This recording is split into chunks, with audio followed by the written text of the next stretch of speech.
Kia frappe fort et remporte pour la deuxième année consécutive le titre de voiture mondiale de l'année 2025. Du coup, la Kia EV3 succède à son grand frère, le Kia EV9.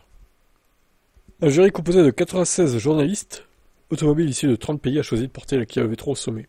Finaliste aux côtés de X3 de BMW et Hyundai Inster, le petit SUV électrique de Kia a remporté le titre suprême de voiture mondiale de l'année. C'est la troisième fois que la marque sud-coréenne remporte ce titre prestigieux.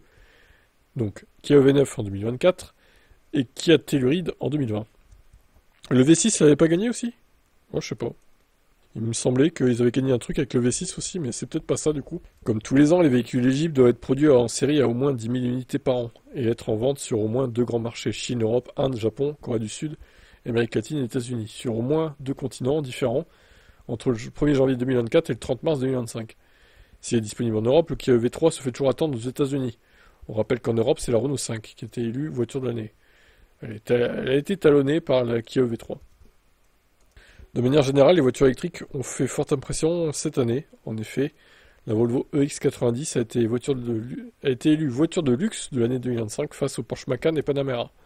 Sans oublier la Hyundai Inster qui a de son côté remporté le prix de voiture électrique de l'année 2025. Une belle récompense pour ce concurrent des Citroën IC3 et Dacia Spring. La petite BYD Seagull a été élue voiture urbaine de l'année 2025. Enfin, l'ID Buzz de Volkswagen a remporté le prix voiture design de l'année 2025. Vraiment, le design de l'ID Buzz, il pense que ça mérite un prix, vraiment? Ok, bon. Le seul modèle non électrique à avoir remporté un prix, c'est la Porsche 911 GTS, élue voiture la plus performante de l'année 2025. 530 chevaux. Ce qui est... Ouais, il fallait mettre une thermique, enfin une hybride du coup, donc ils ont mis une Porsche, mais bon, 532 chevaux, c'est pas non plus... Bon, après, il n'y a peut-être pas que la puissance qui rentre en jeu du coup. Le châssis, j'imagine aussi. Bon, bah écoutez, Kia, visiblement, ils sont très aimés. Maintenant, la Kia EV3, on verra si elle se vend comme un petit pain, mais moi je pense qu'elle va pas se vendre si bien que ça, cette voiture. Parce que les gens, Hyundai Kia, bon, ça les hype pas trop, j'ai l'impression.